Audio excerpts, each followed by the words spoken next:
کہ ایک پہرے دار سے ایک بادشاہ بڑا راضی تھا کہ یہ تو رات بھی ساری کھڑا رہتا ہے اور میری حفاظت کے لیے تلوار اس نے تانی ہوتی ہے۔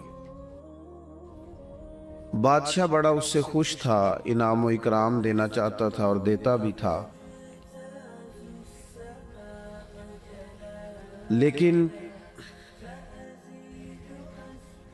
اچانک بادشاہ کو اگر یہ خبر ملے کہ یہ جو پہرے دار رات بھی ساری جاگتا رہتا ہے یہ میرے لیے نہیں جاگتا، بلکہ معاذ اللہ اس کی تو کسی کنیز پر نظر ہے، اس لیے اس نے رات کی ڈیوٹی طلب کی۔ تو فرماتے ہیں اب بتاؤ بادشاہ اسے کیا سزا دے گا؟ اس نے کتنا اعتماد کیا، کتنا اس نے اس کے ساتھ محبت کی، کتنا اس سے پیار کیا، وہ کیا نکلا؟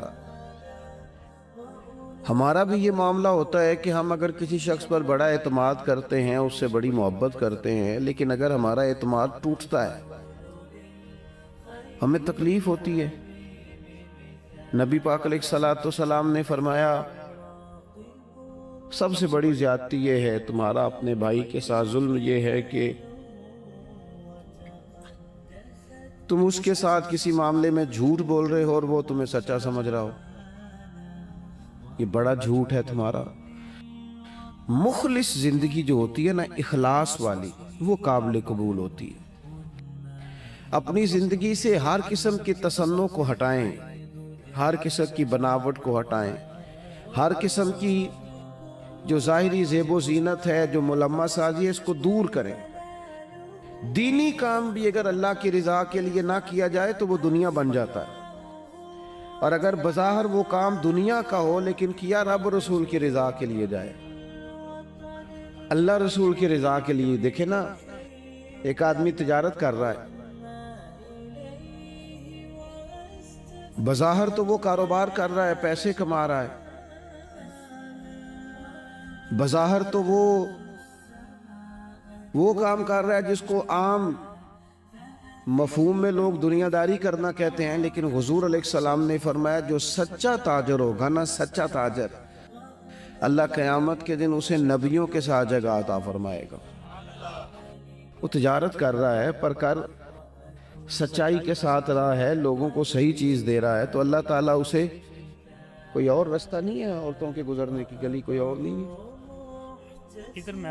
ادھر انتظام کیا نا، اس لیے نہیں بڑا جی کر کے سارے دوستان کہہ رہے پیچھے چلو، لیڈیز ادھر ہوں جائے، تو یہاں سے کوئی راستہ رکھا ہے نکلنے کا؟ اور نہیں عورتیں ادھر بیٹھ رہی ہیں، آ تو ادھر سے رہی ہیں نا، جی وہ اس گلی سے آ گئی۔ اللہ آپ کو سلامت رکھے۔ خواتین کے لیے کوئی الگ بندوبست ہو جائے گزرنے کا تو وہ اچھی بات ہے، اللہ آپ کو سلامت رکھے۔ چلے، میں جو بات عرض کر رہا تھا اس پر آپ کی توجہ دلاتا ہوں کہ جب انسان کا مزاج یہ ہو کہ وہ اللہ کی رضا کے لیے، اب کوئی آدمی رزق حلال کمانے کو نکلتا ہے، محنت مزدوری کے لیے جاتا ہے، تو لوگ تو یہی سمجھیں گے نا کہ دنیا داری کر رہا ہے۔ ایک شخص نبی پاک صلی اللہ تعالی علیہ وسلم کے سامنے سے گزرا، صحابہ بھی موجود تھے، تو جب وہ گزرا تو بعض لوگوں نے کہا دیکھو یہ کاش اللہ کے رستے میں جد و جہد کرتا، یہ تو دنیا داری کر رہا ہے۔ تو حضور نے فرمایا اگر اپنے بچوں کے لیے رزق حلال کمانے نکلا ہے پھر بھی اللہ کے رستے میں ہی ہے، اور اگر اس لیے نکلا ہوا ہے کہ کسی کے سامنے ہاتھ نہ پھیلانا پڑے تو پھر بھی یہ اللہ کے رستے میں ہی ہے۔ اور فرمایا اگر اس لیے نکلا ہے کہ اپنے بہن بھائی، بال بچے، ماں باپ، دوست احباب کے ساتھ خیر کرے گا تو پھر بھی اللہ کے رستے۔ یعنی بظاہر وہ کام جنہیں لوگ دنیا کا کام سمجھتے ہیں، اگر اس میں بھی رضا الہی شامل کر لی جائے تو وہ کام دین بن جاتا ہے، اور اگر جس کام کو لوگ دینی کام سمجھ کے کریں لیکن اس میں تصنع آ جائے، بناوٹ آ جائے، لوگوں کو ذرا پتہ چل جائے، ذرا میری بھی فوٹو آ جائے، ذرا میرا بھی نام ہو جائے، تو آپ نے دینی کام نہیں کیا، یا آپ نے دنیا داری کی۔ تو اپنی زندگی میں اخلاص، میں اکثر دوستوں سے کہتا ہوں کہ میاں بیوی